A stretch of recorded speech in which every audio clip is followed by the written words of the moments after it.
नमस्कार दोस्तों, मेरा नाम जपसी सिंह है और आज हम कक्षा 7वीं की वसंत बहार 2 की कविता करेंगे जिसका नाम है कठपुतली।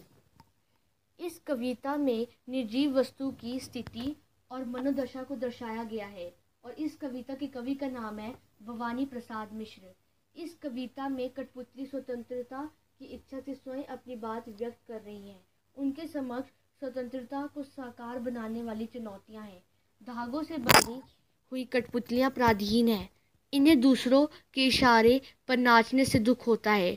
दुख से बाहर निकलने के लिए एक कठपुतली विद्रोह करती है। वह अपने पांव पे खड़ी होना चाहती है। उसकी बात सभी कठपुतलियों को अच्छी लगती है। स्वतंत्र रहना कौन नहीं चाहता, लेकिन जब कठपुतली पर सबकी स्वतंत्रता की जिम्मेदारी आती है, वह सोच समझकर कदम उठाना ज़रूरी समझती है। चलो अब इस कविता की पंक्तियों को पढ़े और उन्हें समझे। कठपुतली गुस्से से उबली, बोली, ये धागे क्यों हैं मेरे पीछे आगे, इन्हें तुम तोड़ दो, मुझे मेरे पाँव पर छोड़ दो। इस पंक्ति का यह मतलब है कि कठपुतली अपनी इस गुलामी से बहुत गुस्से में है और कहती है, ये धागे मेरे शरीर के आगे और पीछे क्यों बंधे हैं, तुम इन्हें तोड़ दो, अर्थात मुझे आज़ाद कर दो, मुझे मेरे पाँव पर स्वतंत्र होकर चलने दो। एक बार फिर समझते हैं। कवि कहते हैं कि कठपुतली अपनी इस गुलामी से बहुत गुस्से में है और कहती है, ये धागे मेरे शरीर के आगे और पीछे क्यों बंधे हैं, तुम इन्हें तोड़ दो, अर्थात मुझे आज़ाद कर दो, मुझे मेरे पाँव पर स्वतंत्र होकर चलने दो।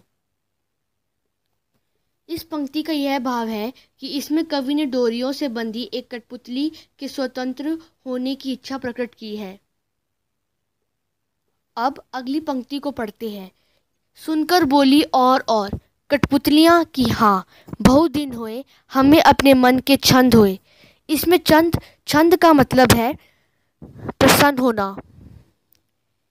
इस पंक्ति का यह मतलब है कि एक कठपुतली के स्वतंत्र होने की इच्छा सुनकर अन्य सभी कठपुतलियाँ बोली।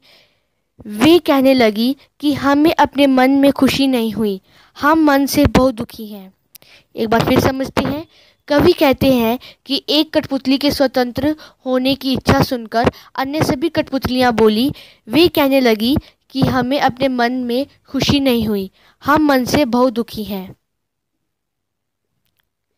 इस पंक्ति का यह भाव है कि गुलाम कठपुतलियों के स्वतंत्र होने की इच्छा का वर्णन किया है। अब अंतिम पंक्तियों को पढ़ते हैं। मगर पहली कठपुतली सोचने लगी, ये कैसी इच्छा मेरे मन में जगी। इस पंक्तियों का यह मतलब है कि अन्य कठपुतलियों के स्वतंत्र होने की इच्छा देखकर पहली कठपुतली सोचने लगी, ये मेरे मन में स्वतंत्र होने की कैसी इच्छा जागी है। अब वह सबकी जिम्मेदारी के बारे में विचार करने लगी कि क्या सभी स्वतंत्र होकर खुश रह पाएंगे, क्या उनका यह कदम ठीक होगा। एक बार फिर समझते हैं। कवि कहते हैं कि अन्य कठपुतली के स्वतंत्र होने की इच्छा देखकर पहली कठपुतली सोचने लगी, ये मेरे मन में स्वतंत्र होने की कैसी इच्छा जागी है। अब वह सबकी जिम्मेदारी के बारे में विचार करने लगी कि क्या सभी स्वतंत्र होकर खुश रह पाएंगी, क्या उनका यह कदम ठीक होगा। इस पंक्ति का यह भाव है कि पहली कठपुतली के मन की स्थिति का वर्णन किया है। जब पहली कठपुतली पर सबकी स्वतंत्रता की जिम्मेदारी आती है तो वह सोच समझकर कदम उठाना ज़रूरी समझती है। तो बस आज के लिए इतना ही और मैं आशा करता हूँ कि आपको मेरी वीडियो पसंद आई होगी। धन्यवाद।